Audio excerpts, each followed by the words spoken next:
Development కావాలి. Development అంటే ఏంటి? ఎంప్లాయ్మెంట్ అనేది కావాలి. అది ఉన్నప్పుడే కదా మనకి ఏ చేయాలన్నా కానీ ఎంపవర్మెంట్ ఉన్నప్పుడు ఇంకా అభివృద్ధి అనేది ఎక్కువగా కనిపిస్తుంది. అదే లేనప్పుడు ఏముంటుంది?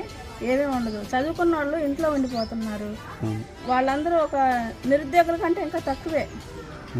ఏదైనా ఫ్యాక్టరీస్ పెడతారు, దాని ద్వారా ఎంప్లాయ్మెంట్ పెరిగిద్ది, దాని ద్వారా మనీ రొటేట్ అవుతూ ఉంటుంది, డెవలప్మెంట్ ఎక్కువగా ఉంటుంది.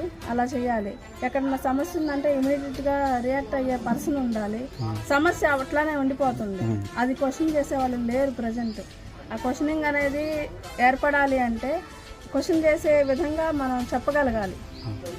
అది కంపల్సరీ. అవేర్నెస్ కావాలి ప్రజెంట్. దానికి యువతే ఫస్ట్ ఆఫ్ ఆల్ ఒక ముందడుగు వేయాలి. చేంజ్ కోసం ఒక అడుగు వేస్తేనే రెండో అడుగు మనతో పాటు స్టార్ట్ అవుతూ ఉంటుంది కదా. It's very compulsory.